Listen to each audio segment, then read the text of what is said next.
Hello and welcome back to Murderous Midwest. I'm Abby. And this is Eleanor. And today we are talking about Adrianne Reynolds. Which I, 2 seconds ago, mistaked as a male. When it is a female. Finally! We've done it! We have found a female one in the Midwest. Yes, we have, except she's the victim. Gosh, you didn't mention that earlier! I thought you were talking about that too! Well, it is a female murderer, but Adrianne Reynolds is the victim in this story. Anyways. I am so disappointed. Yes, welcome back before we get into it, welcome back to Season 2. If you guys are new to us, welcome. And if you guys have been listening to us for a while, welcome back. We are very happy to have all of you. And today my snack is Sour Patch Kids with watermelon Sour Patch Kids. I'm very excited. Let's get into this. Yes. So, the story of Adrianne Reynolds, she was originally born in Kilgore, Texas, but she moved into East Moline, and that was where she lived for most of her life and sadly died. She's 16. Mm-hmm. She was 16 when she passed away. Or, not passed away, but when she was murdered. Same difference. She died January 21st in 2005. Oh, wow. So this was really recent. And it's kind of hasn't really been talked about a lot. It was really big, and then it kind of tapered off in a year, in less than a year. And and I'll talk about this later, but there are cases that have started coming back up about the murderers of this case. Oh, cool. Yes. So it kind of it comes back later. So, her perpetrators. As to all important things. Exactly. Her perpetrators, as they're listed, but... Oh, I like that word. Right? I did too. Her murderers was Sarah Kolb, age 16, Corey Gregory, 17, and Nathan Gaudet, 16, and he was listed as an accomplice. Gaudet? Gaudet.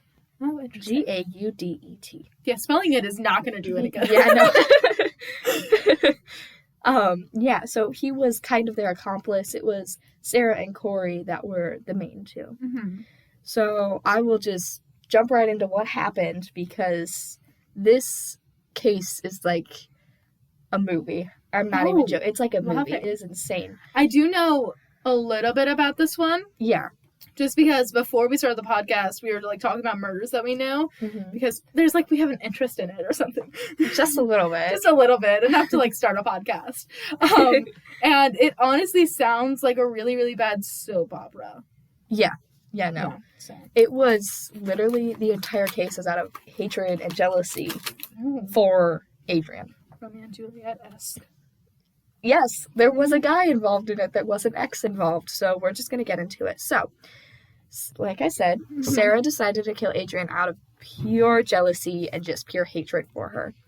So, Adrianne had recently moved to Moline from Texas.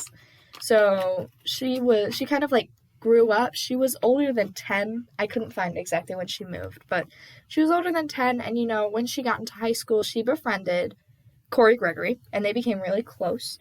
And Corey was Sarah's best friend at the time. And Corey was like, "Oh, hey, I'm friends with this girl. I don't really know her." They became really close really fast, Adrianne and Corey. So she befriended him and Sarah's ex-boyfriend. And his name was not listed. Okay. Yes, because they didn't list his name because he wasn't necessarily involved in the case. Mm-hmm. He was just kind of the motive. I'm just doing that little girl. Just a little fist in the air, just a little excitement. Yes. So a boy caused all of this, but a girl murdered. Oh well. So, what else is new? Girls paying the price. What? So Adrianne and Sarah's ex are getting really close. They're starting to become really good friends. And Adrianne decides to ask out the ex-boyfriend. Mm-hmm. Okay. And so that was kind of the tipping point for Sarah. Sarah found out about it and she was like, "Oh, heck no. This girl gotta die. How dare you? I don't want him, but nobody else can have him," kind of thing. Mm-hmm. Mm-hmm. Mm-hmm. And so Sarah was like, oh, well, I'm just going to have a nice little talk with Adrian. So wait, did they... Talk with Adrian. So wait, did she know him? Did she know about this other girl? Like, was she friends with this other girl? Did she know of her before this? Yes, so she knew of her through Corey. Because, as I said, Corey was best friends with Sarah. And Adrian was also friends with Corey. So she kind of, heard about her. And so she was already mad about the whole, Corey thing, She's like, oh my gosh, this girl's taking my best friend, Okay, yeah, that makes more sense. Yeah, exactly. And so Sarah invited Adrian to have lunch with her, Corey, and another friend named Sean McCurrick at the Taco Bell in East Moline. It's no longer there anymore, but the Taco Bell that used to be in East Moline. And, so shortly after Adrian had, went to Taco Bell and she had arrived there, her and Sarah started fighting, both verbally and physically.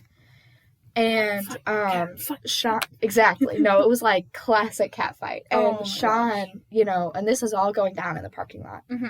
And so Sean, told Sarah to stop fighting with Adrian.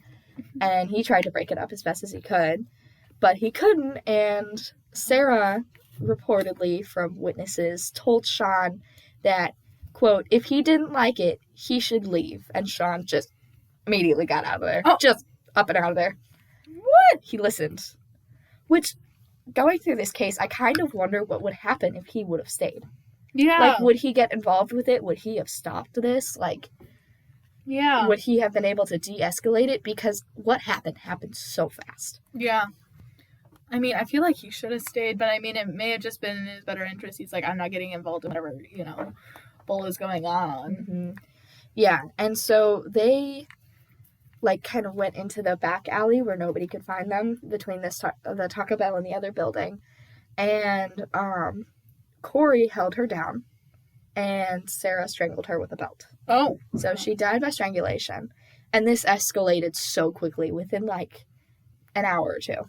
This all happened. And so they, after, Adrian had died, Sarah and Corey took Adrian's body out to Sarah's grandparents' house. So this was thought through. Kind of. That's what it seems from the outside. But also there were some, reports, kind of, and articles about how it might not have been. It might have been impulsive. Well, which is honestly scarier. Pulled her into the alley. It may have not been weeks thought out, but you thought to pull her into the alley. That's why they got the charge that they did, because it was, and I'll list the charges obviously later, but they got the charge they did because they had more than 30 seconds to plan it out. Yeah.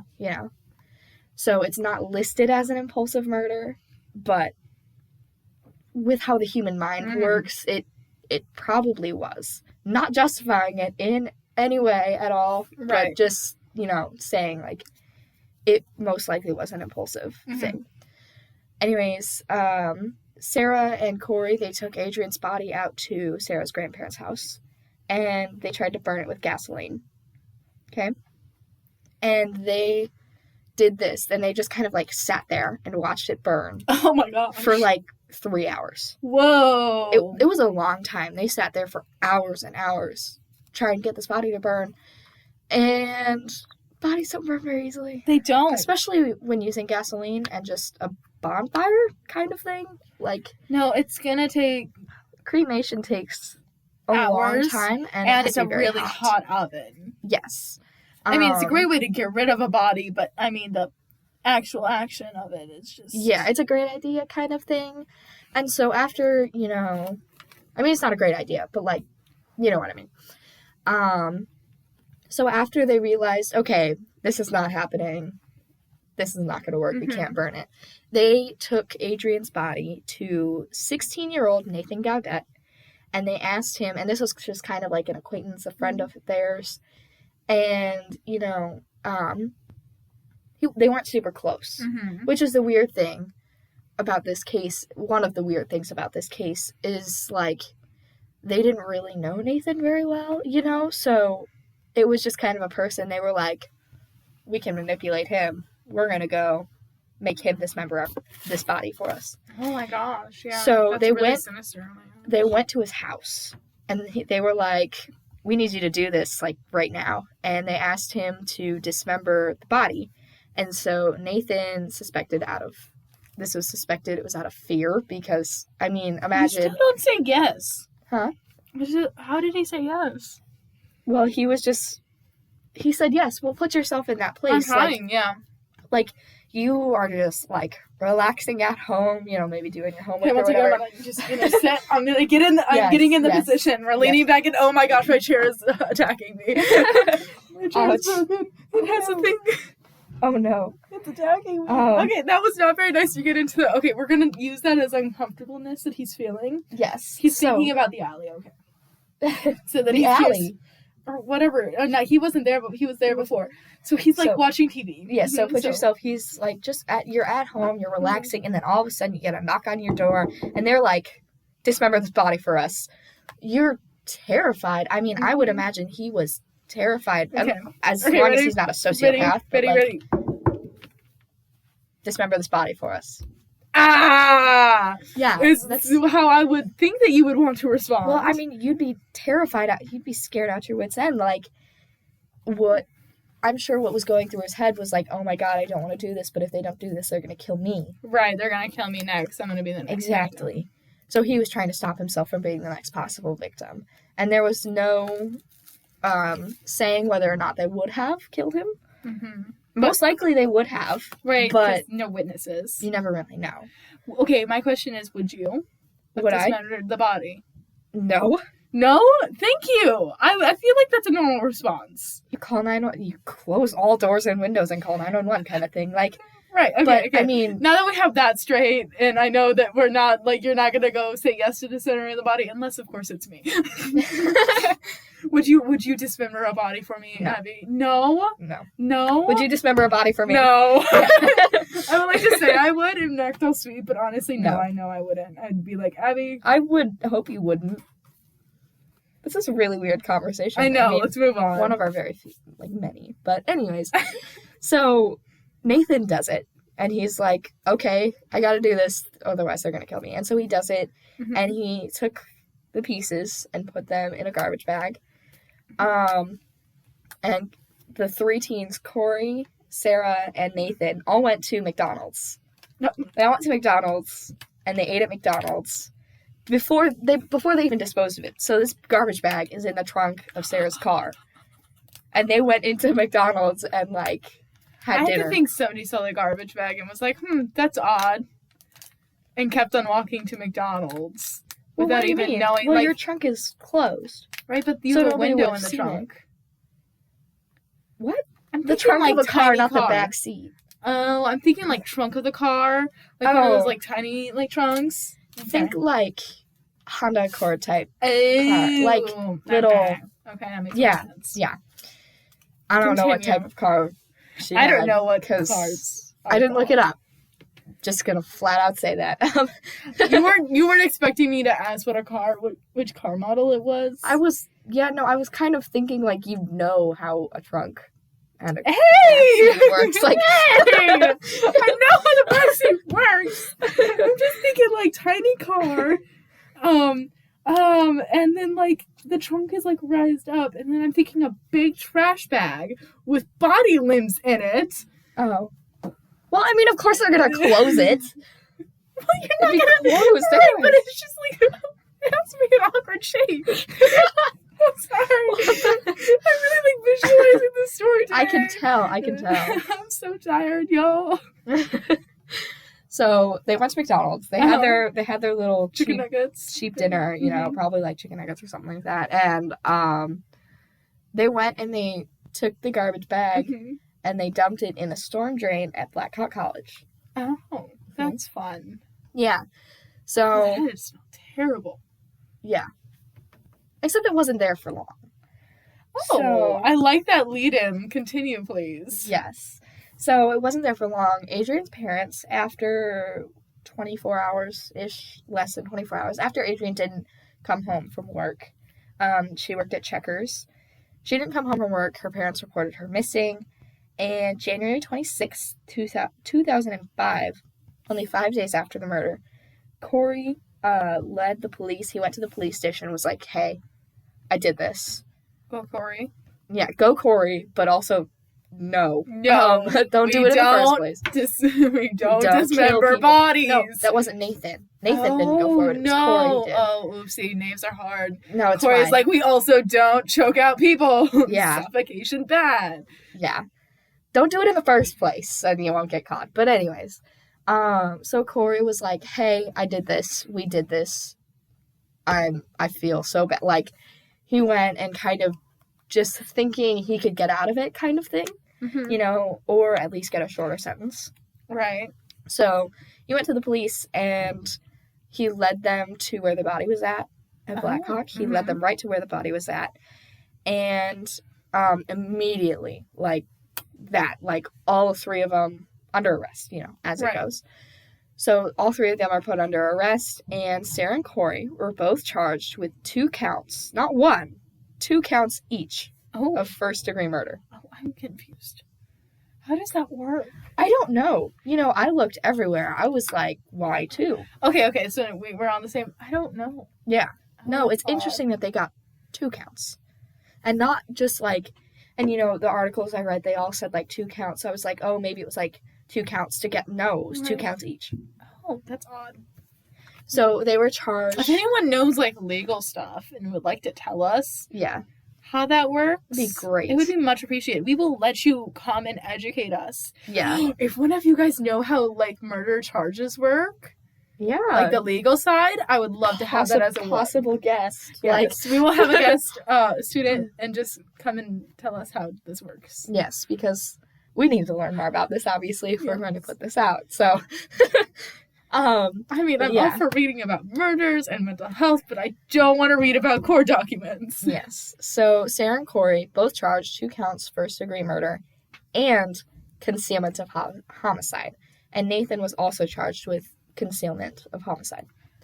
So, like, concealment of body. So Sarah's trial was the first one. She was up first on October 31st of 2005, same year, which is kind of cool, I think, because, like, with how the legal system works, usually you get like, drawn out really far. Usually. So this trial was up quick. Either it was, like, put up front, because nothing happens around here, but, like, either it was put up front or they just really didn't have that many cases. But that was something I thought about when I read about that.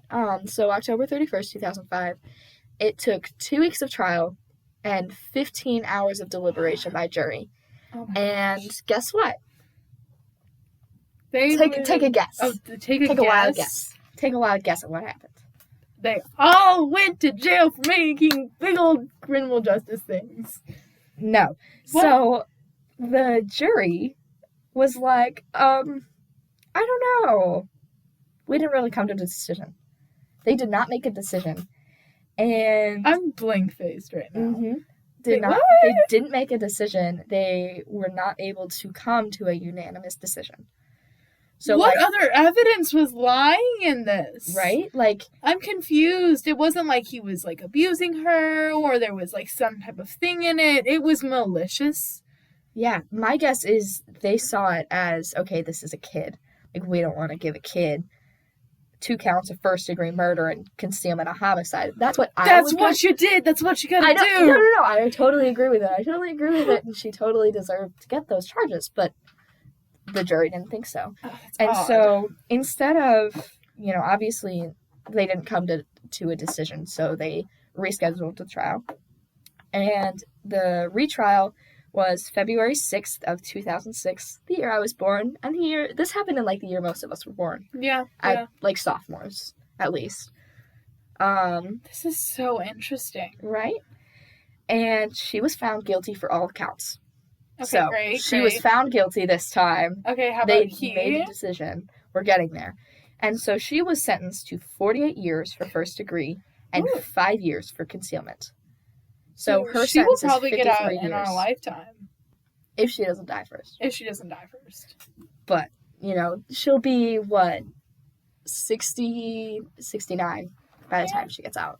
Yeah. Ish. Grandma age. Yeah. That sucks. I mean, deserved it, but... That doesn't suck. She killed somebody. I know! I said that she deserved it! Okay, now moving on to Corey and his charges. Mm-hmm. So, Corey pleaded guilty. Oh. He was like, well, I mean, everybody kind of expected it to, because he literally went to the cops and was like, we did this. I did it. So, yeah. So, he pleaded guilty on all accounts on July 10th, 2006. And he was sentenced to 40 years. Mm-hmm. So, Sarah got 48, Corey got 40. And my guess is because the judge was like, well, you pleaded guilty, we'll take it a little bit easy on you. But then he also got 5 years for concealment. Okay. You know what? I'm going to say that's fair. Yeah. So that was Corey's charge. And then Nathan. Lovely little Nathan. Poor helpless Nathan. I honestly feel bad for this guy. What he did wasn't good. No. I know it wasn't good. But, you can't help but feel bad for him because you can't, He really tried to stay out of it there at the beginning. I can't imagine, how afraid he must have felt. Because he saw her in her last moments. No. Wrong guy. Sean. Wrong guy. Oh my gosh, there's too many people in this dang story. Who was the one that walked away? Sean walked away. And I also feel really bad for him because I'm sure what's going through his mind. He saw her in her last moments. And felt like he probably could have done something. The guy that walked away. Yeah, but he walked away way before, right, but after that, they dragged her into the alley and they did all the stuff. Murdery stuff. Funny. Ha ha ha, we're gonna murder people now. Yeah, this is such a good idea. I'm in a weird mood, y'all. Yeah, no, well, it's an interesting case. It is. And it makes it, I feel like it's cooler because it happened 20 minutes away from us. Yeah, 20 minutes away from us. That's also mildly creepy. Yeah. It's creepy. But it's also really cool. It is really cool. Yeah. So Nathan, the guy who dismembered the body, the one they went to and was like, do this for us or die kind of thing, he only got 5 years for concealment. That sounds fair. Yeah. For concealment. So, and then I had a little, breakthrough on this case. Kind of thing. I guess you could call it that. I found out what happened to them after prison, while in prison. Yay! So we're gonna hear a little. These. We're gonna hear a little bit about that. On time? Oh, we're good. Oh, yay! I'm so excited. Yes. So let me hear. We'll start with Sarah. Okay, Sarah. We're gonna go back in her 80s 80 reel thing that they always put at the end of the movie. It's she did this. Yes. So Sarah. Except instead of happy pictures, it's them going into prison. Yes. So Sarah Kolb 2 years ago, February 28th, 2020, tried to appeal for a resentence. So, which is basically she's like, well, I don't think this sentence is very fair. New one, please. In the state of Illinois, and I did a little bit of law research on this one because I needed to. So, in the state of Illinois, any sentence over 40 years is automatically considered an unspoken life sentence. Mm-hmm. And so both Corey and Sarah tried to use that to their advantage. They were like, well, but we were 16 and to give us an unspoken life sentence is kind of ridiculous, isn't it? And the judge to Sarah was like, no. You don't get a retrial. Exactly. So she applied for this retrial, and the judge that was, his name was Judge Gregory George Chikris. That's a mouthful. It is a mouthful. And he was like, no, you're good. No. So his reason for denial was a quote taken from the judge that was originally on her case. Mm-hmm. Which was James Taros, and he called Sarah, this judge James, called Sarah a, quote, cold and calloused person, and I don't think that is going to change, end quote. And she's still being held, and he used that for her. He was like, this judge said this, you're not getting an appeal. No. Period. Yes. And so she's still being held today at the, oh gosh, I really should have tried to pronounce this before. Well, I can do Diped? it for you first, and then you'll feel Hold better. on. Diped Correctional Center in Dwight, Illinois. I don't want to do it now. I think it was supposed to be Dwight. Ha! I can't type, apparently. The Dwight Correctional Center in Dwight, Illinois. There we go. That's funny. That was my bad. Wow. Yeah. I would never do something like that. Yeah, so moving on to Corey. Uh-huh. Corey was, he also appealed for this resentence, and he was granted the resentence. It's called a motion for resentencing. And like I said, it was because Illinois deemed the 40 years as an unspoken life sentence, blah, blah, blah, in 2021. So, last year, he was granted a resentencing. And result? Result was, so, Last year, he had a retrial. 2021 or 2020? What? 2021. 2021. Oh my god. Yep. So after the trial, and, Adrianne's dad and mom went to testify against him. Because... Against him? Against him. Well, why wouldn't they? I just always expect the parent to be like, This is Adrianne's parents. The girl who died. Oh. His parents weren't out. Too many names, y'all! I'm so sorry. I'm like... I feel like it'd be more confusing if there wasn't names. Well, so. duh. But Adrianne's... Parents. Girl died. Adrianne's parents, they testified against him. There we go. So. Words are hard today. Her dad said, quote, at the trial, "How does he have the nerve to ask for a resentence hearing when he prosecuted her and carried out her death penalty? It doesn't seem fair at all. Adrianne doesn't get to come home. I feel like he can walk out of prison the day Adrianne gets to come home. That's when he can get out." End quote. Oh. Her dad said this to him at the retrial, and the judge was like, yeah. Fair, fine. Cool. Yeah, so the judge, instead of coming to, like, a certain agreement or certain conviction, he was like, okay, Corey, we're going to get you evaluated for your mental health because you seem a little insane to me. So they had him evaluated. You seem a little insane. So they had him evaluated, and no matter how hard I looked, I could not find any information on what happened after that. What? So I can only assume that he is still in prison. There was nothing on, like, if he has gotten out. So it's natural to assume, and I don't even know, because it was so recent, it could be possible that he has not had this evaluation yet. Right.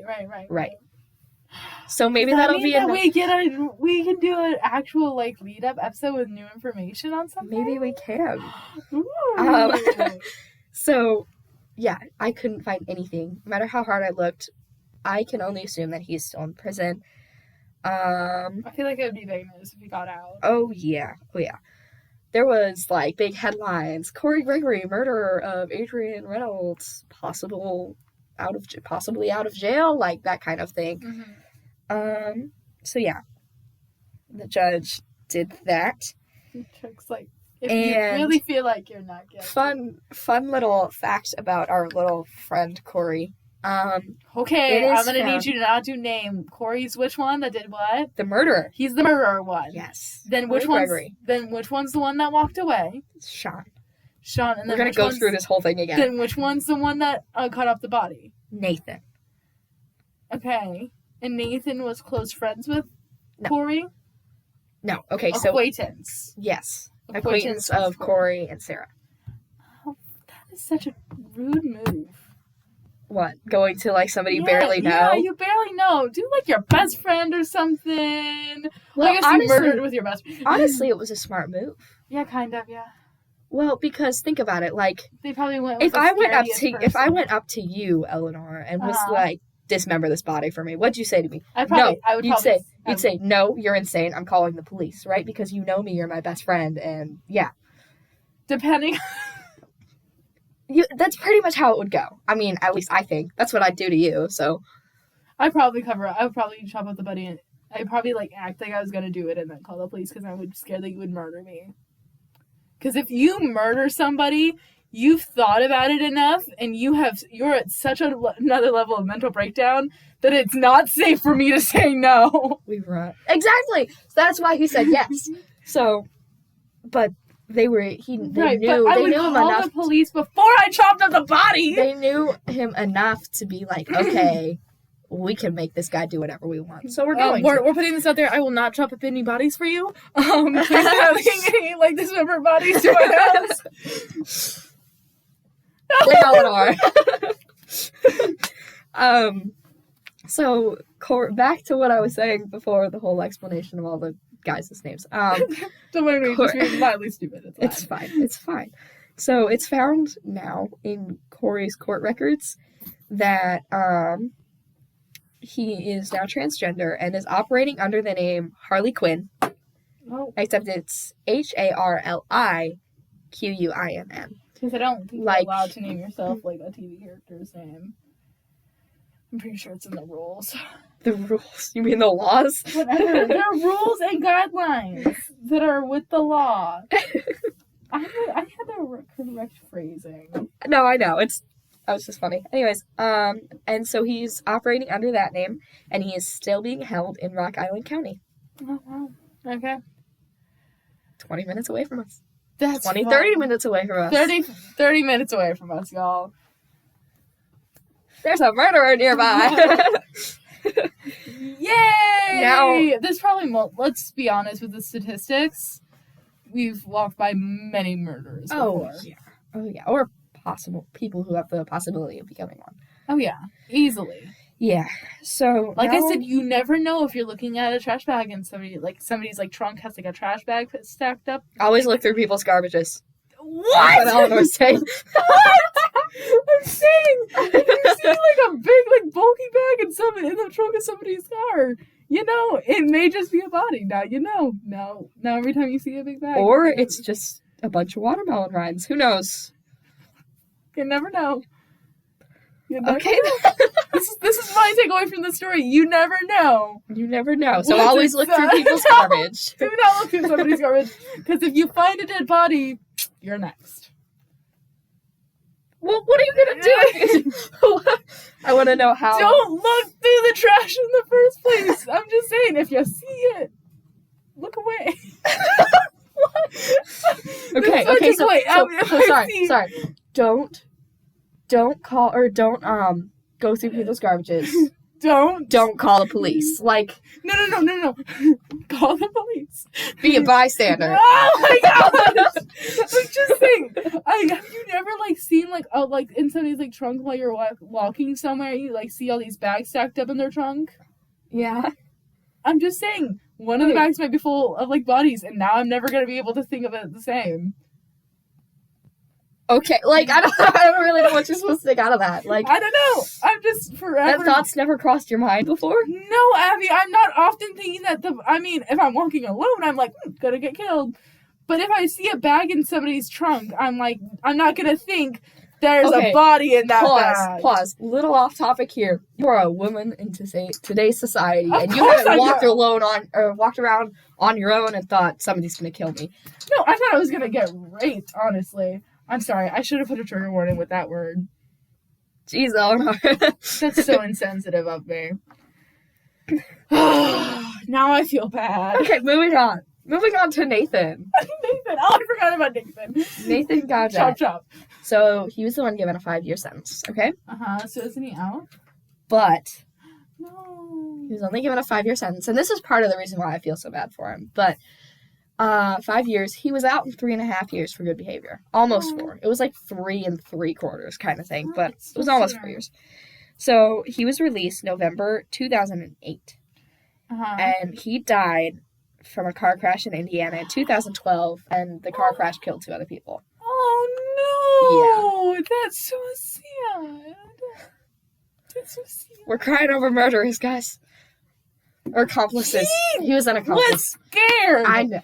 He also was very, very stupid. Yes. But, poor Nathan. Poor Nathan.